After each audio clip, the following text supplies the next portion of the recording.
Baik,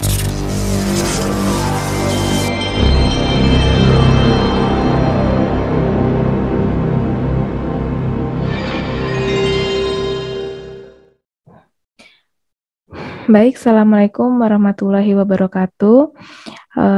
Pada kesempatan kali ini, saya akan menyampaikan sedikit pengetahuan saya tentang penyusunan RPS untuk tahun akademik 2021-2022. Di sini saya menyampaikan ada beberapa perubahan dalam penyusunan RPS sesuai dengan Permendikbud nomor 3 tahun 2020 dan kurikulum perguruan tinggi tahun 2020 ya atau SNDikti. Jadi terdapat beberapa komponen maupun isi dari RPS yang mengalami perubahan dan harus merujuk dari Permendikbud tersebut.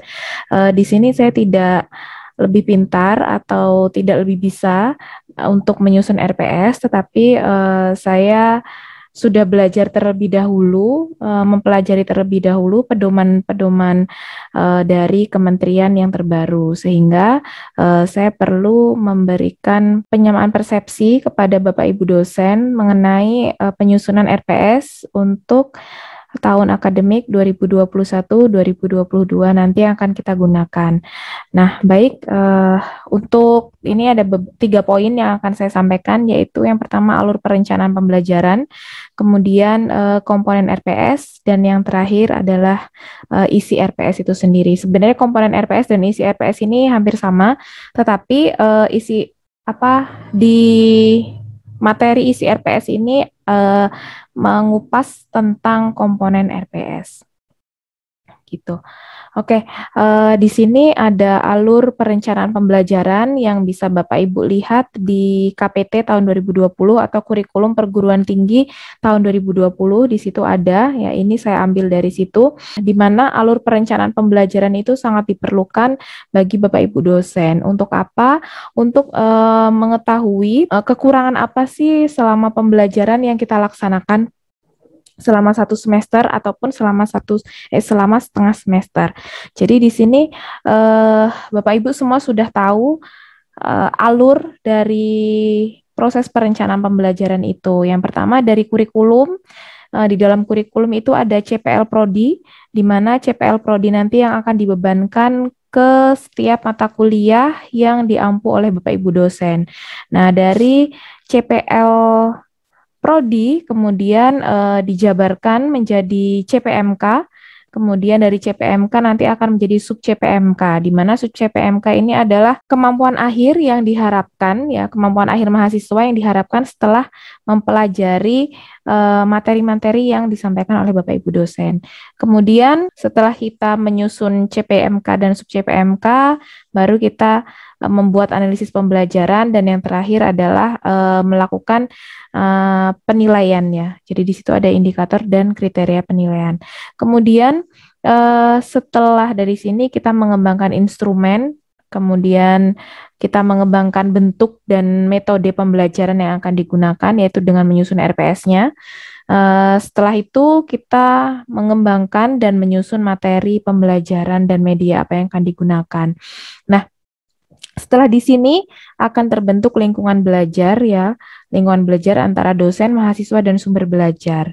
Nah, di mana setelah terbentuk lingkungan belajar ini, kemudian kita melakukan monitoring dan evaluasi dari pembelajaran menggunakan evaluasi formatif dan melakukan evaluasi sumatif. Nah, dari hasil evaluasi ini kita akan mengetahui seberapa berhasilnya RPS yang kita susun pada semester ini.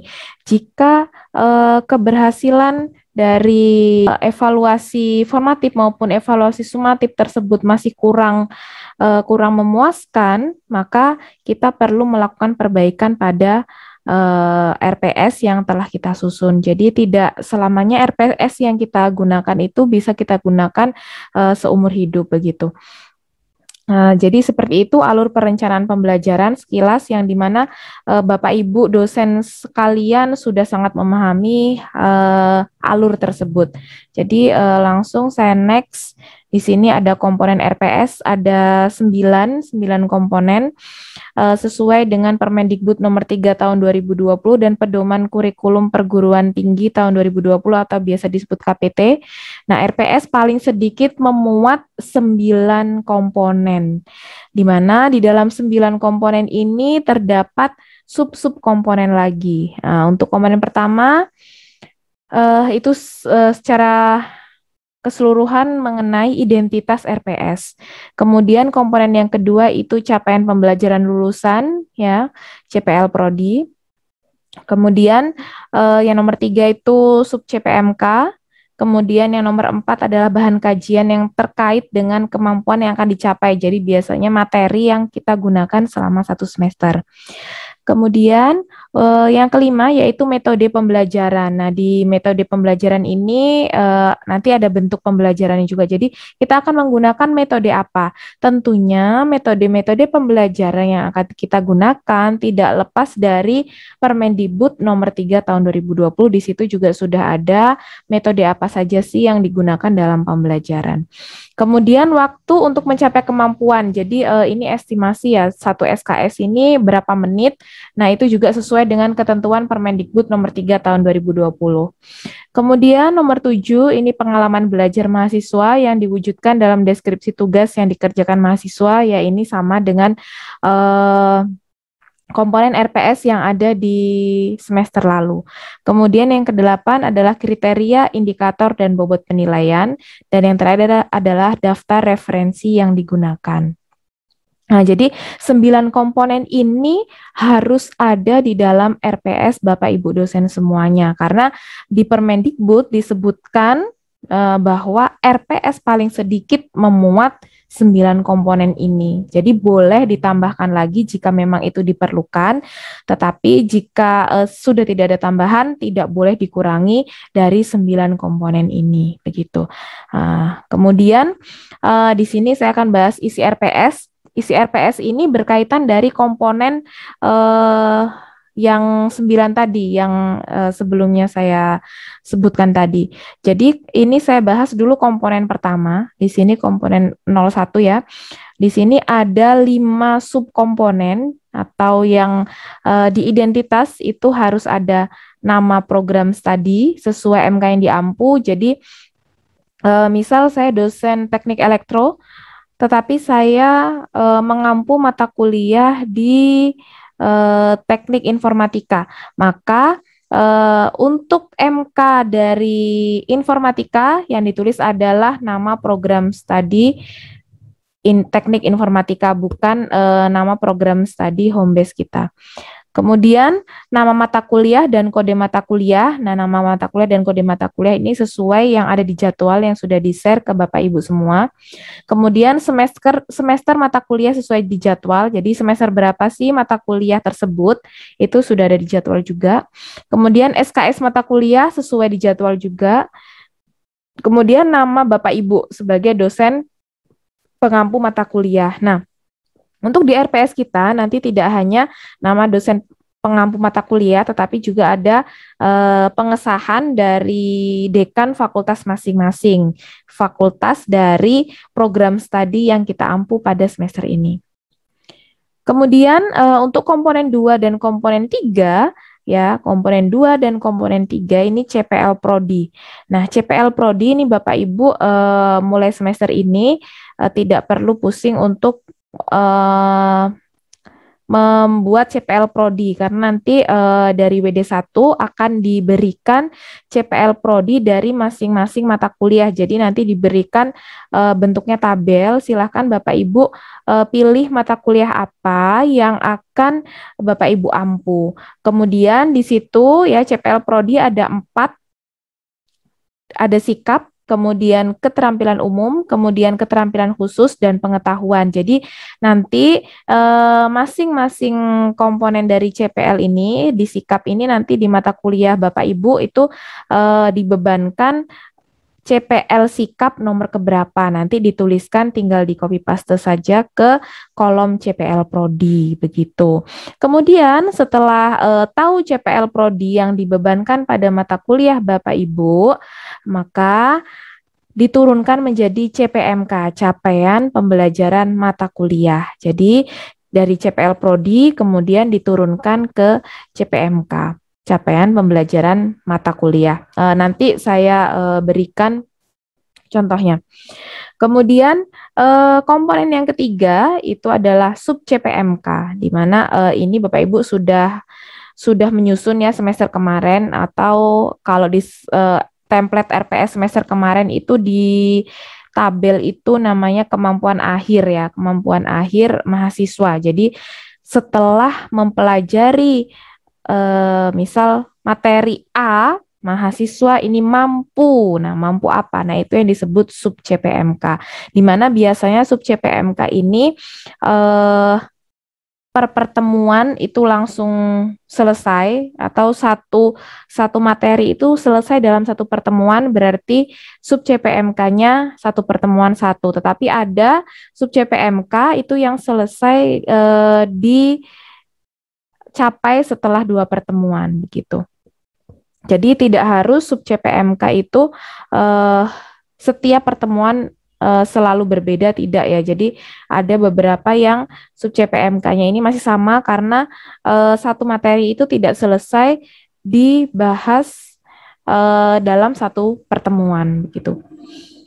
Kemudian, untuk menyusun capaian pembelajaran ya CPMK maupun sub CPMK itu kita tetap mengacu dengan capaian kognitif pendidikan tinggi ya, Bapak Ibu sudah mengetahui semuanya, di mana tingkat sarjana itu berada di tingkat ya mengaplikasikan, menganalisis dan sampai mengevaluasi, meskipun tidak mengevaluasi eh, secara detail, tapi sudah di sini sudah mulai masuk ke dalam ranah mengevaluasi. Jadi KKO-nya juga nanti berbeda dengan di bawah sarjana sini ya, di sini diploma, mengingat dan memahami. Kemudian, nah di sini untuk kata kerja operasional ini yang terbaru. Jadi di sini tadi untuk sarjana itu mengaplikasikan, menganalisis dan mengevaluasi. Jadi silahkan Bapak Ibu untuk menyusun CPMK dan sub CPMK itu menggunakan kata kerja operasional yang ada di tiga tingkat ini. Mengaplikasikan, menganalisis, dan mengevaluasi. Nah, di sini silakan dipilih, sudah banyak sekali KKO yang disediakan. Jadi misalnya saya pada pertemuan ini mahasiswa membuat saya arahkan untuk membuat sebuah laporan. Jadi di sini karena saya pengen capaiannya itu menganalisis ya, jadi di sini saya misal mengambil KKO-nya ya mampu menyusun misalnya seperti itu. Jadi ini Bapak Ibu sudah sangat familiar dengan KKO ini dan cara penggunaannya. Kemudian isi RPS yang selanjutnya nomor 4 itu bahan kajian, di mana bahan kajian ini banyak sekali, boleh berupa buku ajar, boleh modul ajar, kemudian diktat, kemudian buku referensi, kemudian pedoman praktikum, dan lain sebagainya, masih banyak lagi ya Bapak Ibu, tapi di sini saya menampilkan 5. Kemudian, nah ini ada isi RPS ya di nomor 5 tadi itu kan metode pembelajaran. Nah, di sini saya langsung jabarkan bentuk pembelajaran dan metode pembelajaran. Kenapa? Karena di template RPS kita nanti akan ada satu kolom tapi diisi dengan 2 komponen, satu bentuk pembelajaran, satu bentuk metode pembelajaran yang Bapak Ibu akan aplikasikan pada mata kuliah yang akan diampu selama 1 semester ke depan. Misal, bentuk pembelajaran saya ini karena teori semua, saya bentuk pembelajarannya berupa kuliah. Kemudian metode yang saya gunakan, misalnya pembelajaran kolaboratif atau pembelajaran kooperatif. Nah, jadi nanti ditulis bentuk pembelajarannya kuliah dengan metode pembelajaran kolaboratif. Jadi bentuk pembelajaran dan metode pelajaran yang saya apply di sini sesuai dengan Permendikbud nomor 3 tahun 2020 ya. Nanti boleh dicek, boleh download secara gamblang apa sih yang ada di Permendikbud nomor 3 tahun 2020 karena di sini saya hanya menampilkan inti-intinya saja. Jadi monggo Bapak Ibu di situ sangat lengkap dari pendidikan atau pengajaran, kemudian penelitian dan sampai pengabdian. Kemudian boleh bentuk pembelajaran berupa praktikum atau berupa seminar, kemudian boleh praktik kerja, boleh penelitian, boleh praktek lapangan, boleh praktik studio dan lain sebagainya. Yang penting masih di dalam ranah Permendikbud nomor 3 tahun 2020. Kemudian metode pembelajarannya ini juga tidak boleh di luar metode pembelajaran dari Permendikbud nomor 3 tahun 2020. Jadi, monggo dipilih mau diskusi kelompok, mau simulasi, mau studi kasus, pembelajaran kolaboratif, pembelajaran kooperatif, pembelajaran berbasis proyek, atau pembelajaran berbasis masalah. Nah, di mana sangat diharapkan dari bentuk pembelajaran dan metode pembelajaran yang sesuai dengan Permendikbud nomor 3 tahun 2020 ini, mahasiswa adalah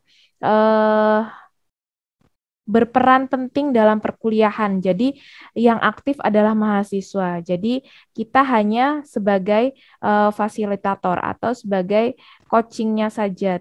Kita bukan mentoring yang harus memberikan pengetahuan terus kita menyuapi mahasiswa terus, tidak seperti itu. Jadi sesuai dengan Permendikbud nomor 3 tahun 2020, kita ini diarahkan sebagai coaching atau fasilitator. Jadi misalnya kita memilih studi kasus. Jadi kita hanya menyiapkan kasus apa yang harus mahasiswa pecahkan, tetapi kita tetap membimbing mahasiswa tersebut dalam proses pemecahan kasus tersebut. Jadi tidak kita menyuapi mahasiswa terus-menerus, tidak juga kita melepaskan 100% kepada mahasiswa.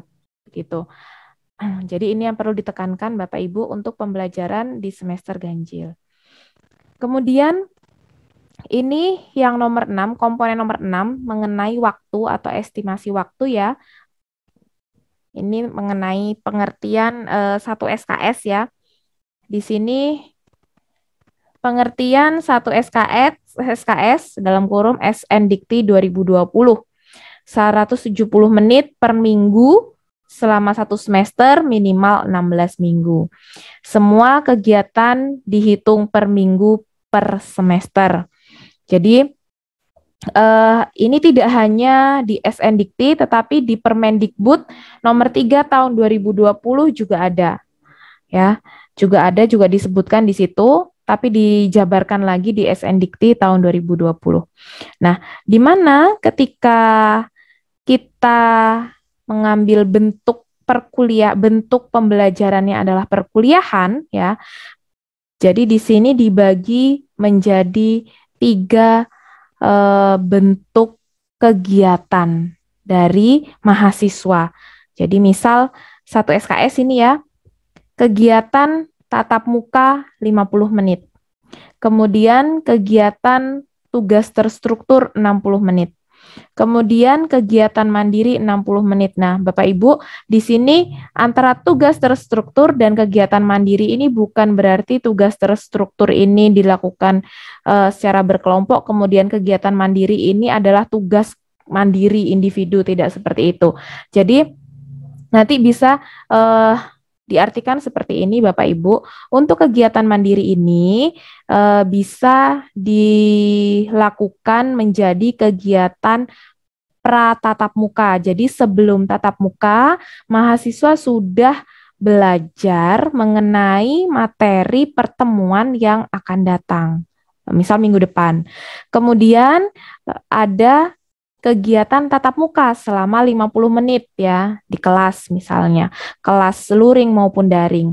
Kemudian setelah kegiatan tatap muka ada kegiatan pasca tatap muka selama 60 menit yaitu kegiatan terstruktur atau tugas terstruktur selama 60 menit sehingga jika di total 1 SKS adalah 170 menit. Nah, di mana saya contohkan yang bentuk pembelajaran yang perkuliahan ya. Misal di kontrak belajar kita menggunakan bentuk pembelajaran perkuliahan. Kemudian metodenya adalah diskus ya. Nah, di situ mahasiswa pra tatap muka, mereka sudah melakukan kegiatan mandiri, yaitu menyiapkan materi yang akan didiskusikan bersama selama di kelas. Ya, jadi sudah mencari materi-materi, mau materi yang kita siapkan di e-learning atau mencari tambahan materi dari referensi yang lain. Kemudian, ketika tatap muka, jadi mahasiswa sudah memperoleh pengetahuan sedikit nih tentang materi hari ini. Jadi ketika tatap muka kita melakukan diskusi kelas ya bersama dengan mahasiswa yang lain. Jadi di situ saling bertukar pengetahuan ya dari diskusi itu. Nah, setelah berdiskusi kemudian diberikan tugas terstruktur. Misalnya dari hasil diskusi tadi mahasiswa disuruh menganalisis dan menyimpulkan, kemudian dijadikan laporan seperti itu. Jadi sistem perkuliahan untuk semester ganjil seperti itu. Nanti di RPS juga dibagi menjadi 3 kegiatan seperti ini sesuai dengan Permendikbud nomor 3 tahun 2020. Kemudian untuk seminar atau sejenisnya, di sini 70 menit kegiatan mandiri dan 100 menit kegiatan tatap muka ya. Jadi ada kegiatan mandirinya sama, jadi mahasiswa mencari referensi, mempelajari materi-materi yang akan dipelajari ya secara mandiri. Kemudian tatap mukanya 100 menit. Kemudian untuk praktikum, praktik studio, praktik bengkel, praktik lapangan, penelitian dan sejenisnya yang sudah ada tadi di komponen nomor 5 ya yang tadi saya jabarkan di sebelumnya. Ini 170 menit kegiatan. Jadi langsung untuk praktikum ya 170 menit kegiatannya. Jadi ini selama satu semester 1 SKS. Jadi 1 SKS per minggu per semester. Nah, di sini totalnya semua adalah 170 menit untuk 1 SKS atau setara dengan 2,83 jam. Nah, di mana jika Bapak Ibu dosen mengampu 3 mata kuliah dengan beban SKS-nya 3 SKS, maka 3 SKS dikali dengan 170 menit. Kurang lebih berapa? 170 dikali 3, 510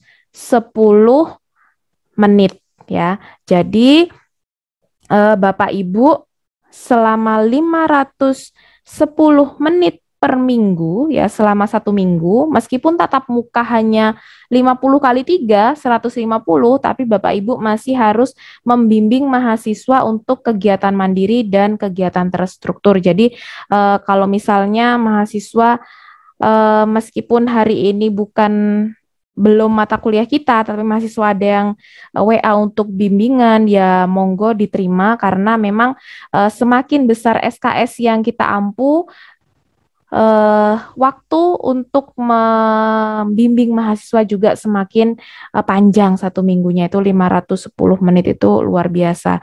Jadi tatap mukanya hanya 150 menit, tetapi untuk membimbing selama kegiatan mandiri dan kegiatan terstruktur ini ada 350 menit. Begitu Bapak Ibu.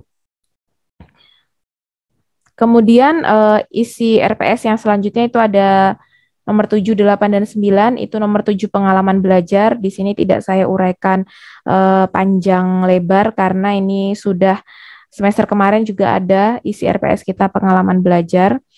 Kemudian ada penilaian, kemudian daftar referensi. Terima kasih ya. Jadi itu tadi yang dapat saya sampaikan. Sekarang saya akan menyampaikan saya sampaikan contohnya. Nah, ini identitas ya tadi yang komponen pertama itu identitas ya di sini nama mata kuliah, kode, kemudian kita tambahkan rumpun MK di tempat kita, kemudian ada SKS, kemudian waktu, kemudian semester dan ada tanggal pengesahannya. Kemudian nama dosen dan kita tambahkan itu dekan fakultas ya, dekan. Jadi kalau saya mengajar di Prodi Teknik Elektro, dekannya dekan Fakultas Sains dan Teknologi. Jika saya mengajar di misalnya matematika, maka di sini dekan Fakultas Ilmu Sains dan Humaniora. Nah, juga ini untuk kopnya ini sesuai dengan fakultas yang kita ampu mata kuliahnya. Kemudian untuk SKS, karena di sini bahan elektrik ini teori, jadi saya tulis 3 teori dan 0 praktikum. Kemudian ini CPL Prodi yang dibebankan pada mata kuliah yang tadi saya sudah ceritakan bahwa CPL Prodi nanti akan disiapkan oleh WD1 ya. Semoga setelah saya pas selesai membuat materi ini, WD1 juga sudah selesai menyiapkan CPL Prodi masing-masing fakultas. Jadi di sini misal bahan elektrik CPL Prodi yang dibebankan pada mata kuliah ini S9, ini maksudnya kodenya ya, S9 ini adalah sikap nomor 9. Jadi di CPL Prodi itu ada sikap nomor 1 sampai nomor 10. Nah, ini yang dibebankan pada prodi ini adalah sikap nomor 9 dan sikap nomor 10 ya. Misalnya sikap 9 dan 10 ini. Kemudian keterampilan umumnya yaitu keterampilan umum nomor 1. P2 adalah CPL Prodi Pengetahuan nomor 2 dan KK2 adalah keterampilan khusus nomor 2. Jadi kalau mau ditulis keterampilan khusus nanti terlalu panjang sehingga disingkat seperti ini ya. S sikap, KU keterampilan umum, P pengetahuan dan KK adalah keterampilan khusus di mana nanti file dari masing-masing WD1 nanti berupa tulisan sikap, keterampilan umum, pengetahuan, tidak disingkat seperti ini. Disingkat seperti ini hanya di RPS Bapak Ibu saja. Kemudian dari CPL Prodi ini ya dijabarkan ke capaian pembelajaran mata kuliah. Jadi capaian dari pembelajaran mata kuliah ini nanti apa sih? Nah, dari di sini kan menguasai pengetahuan dan praktikum sains dasar dan yang mendukung dalam perencanaan rekayasa pada bidang teknik elektro, konsentrasi teknik tenaga listrik. Kemudian mampu mendesain komponen, sistem maupun proses untuk memenuhi kebutuhan yang diharapkan. Nah, dari pengetahuan dan keterampilan khusus ini, ya, di sini capaian pembelajarannya saya jabarkan menjadi menguasai pengetahuan secara komprehensif tentang konsep dasar, sifat, dan jenis-jenis material listrik. Karena di sini konsep dasar, sifat maupun jenis-jenis dari material listrik ini dapat mencakup ya atau dapat mendukung dalam perencanaan rekayasa pada bidang teknik elektro khususnya teknik tenaga listrik. Kemudian yang kedua mampu mengukur dan menganalisis sifat-sifat jenis berbagai macam material yang digunakan dalam komponen-komponen listrik berdasarkan sifat fisik, kimia dan mekaniknya.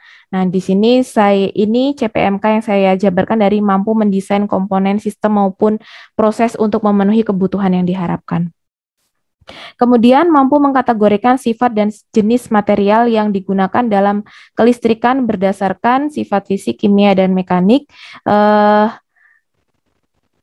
Ini mengkategorikan ini ke keterampilan umum. Jadi menerapkan pikiran logis, kritis, keterampilan sistematis dan inovatif ya.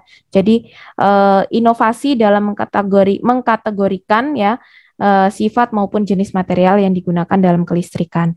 Kemudian untuk mencapai CPMK ini ada sub CPMK di mana sub CPMK ini adalah kemampuan akhir yang diharapkan dari mahasiswa setelah mengikuti perkuliahan ini. Jadi di sini ada memahami dan menjelaskan struktur atom dan pita energi pada setiap bahan listrik dan lain sebagainya. Ini tidak dibatasi ya sub CPMK sesuai dengan kedalaman atau keluasan materi yang Bapak Ibu berikan pada mata kuliah Bapak Ibu. Nah, di sini ada deskripsi singkat mata kuliah.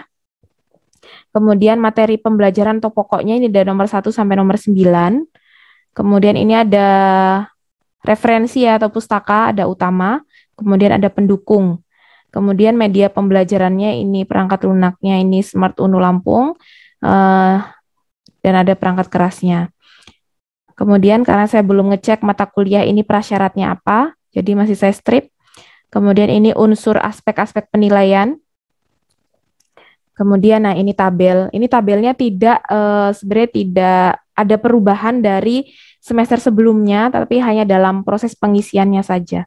Jadi tadi yang di atas kemampuan akhir yang diharapkan ya, atau sub CPMK. Jadi di atas ini kita sudah menyusun sub CPMK Bapak Ibu.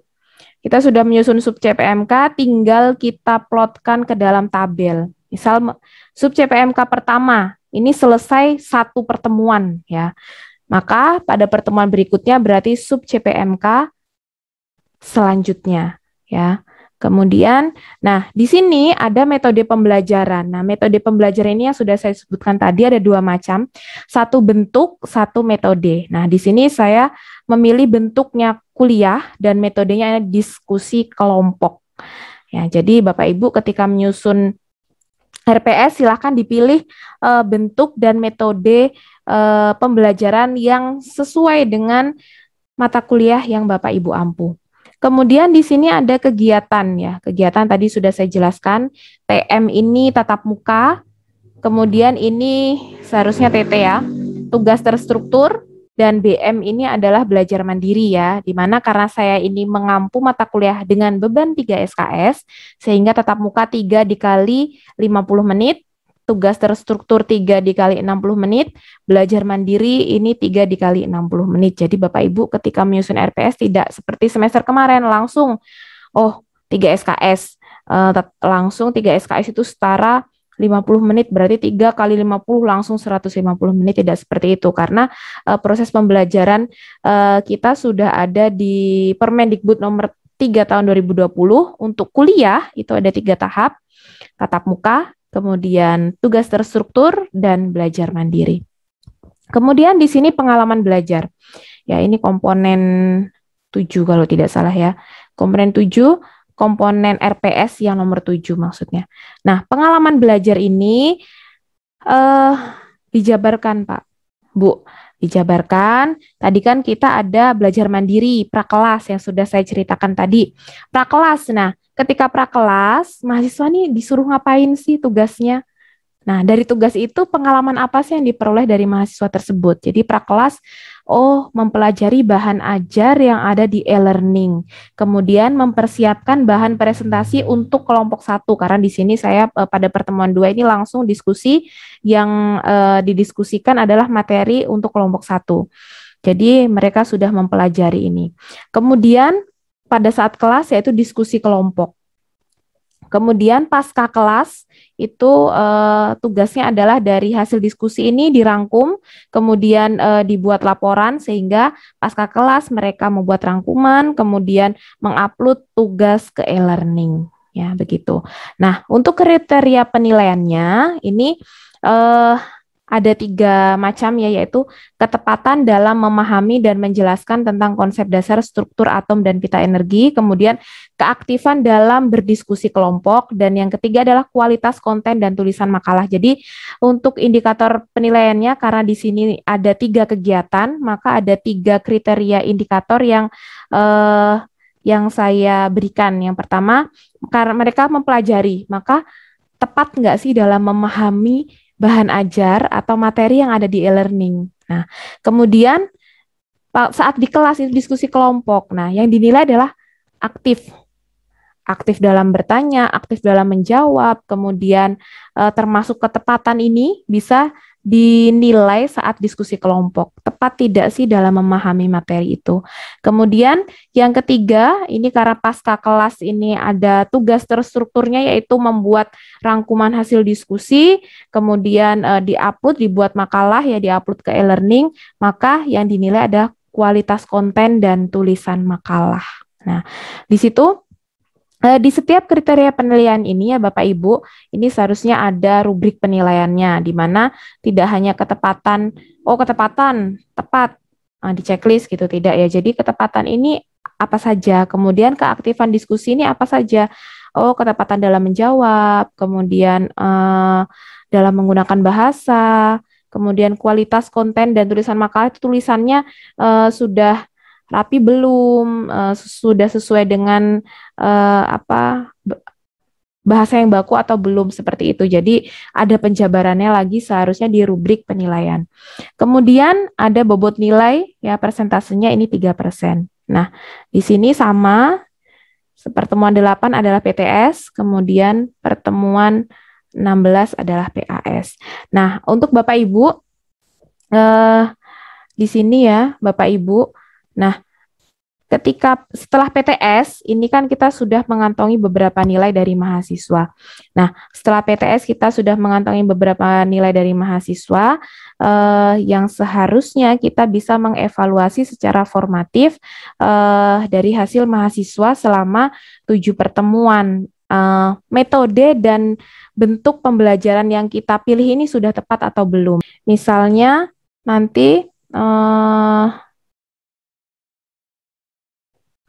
Bapak Ibu merasa metode atau bentuk perkuliahan yang dipilih ya selama 7 pertemuan ini kurang tepat karena mahasiswa pemahamannya di bawah standar yang kita inginkan gitu ya. Berarti kan metode tadi, metode diskusi dengan bentuk perkuliahan, bentuk kuliah itu kurang tepat, sehingga Bapak Ibu boleh membuat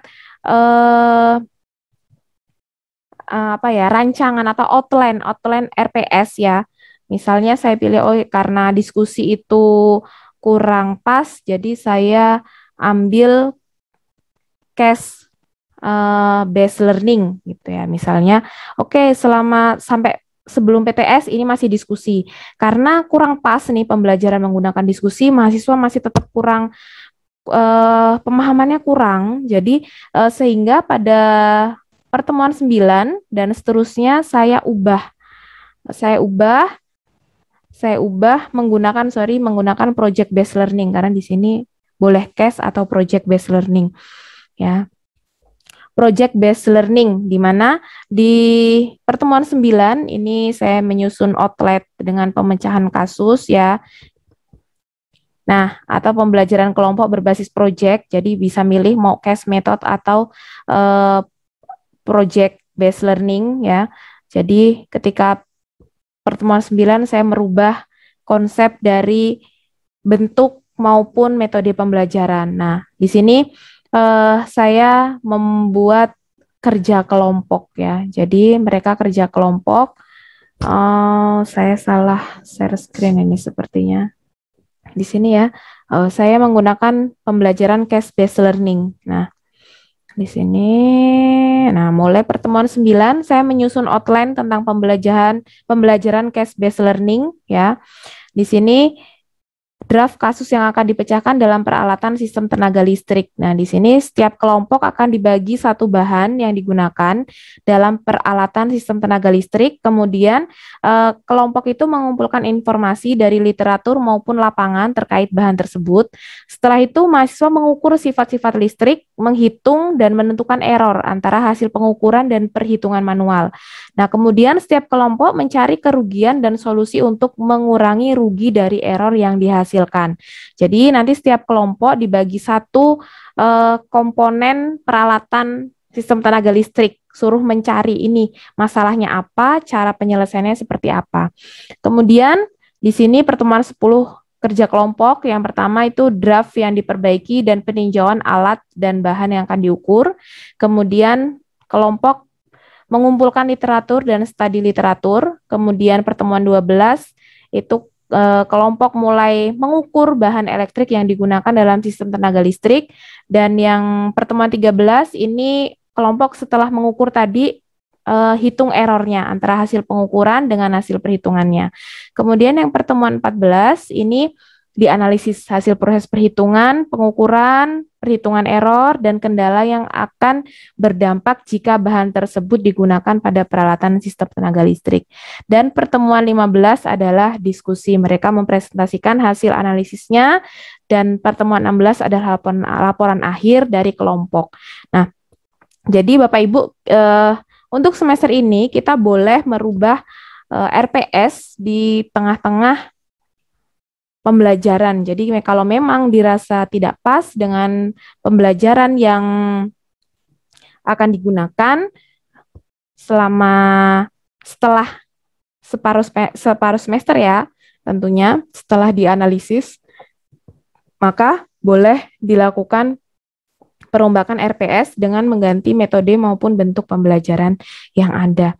Baik, Bapak Ibu, demikianlah tadi beberapa poin-poin penting yang harus diperhatikan dalam penyusunan RPS untuk semester ganjil untuk pembelajaran yang akan datang.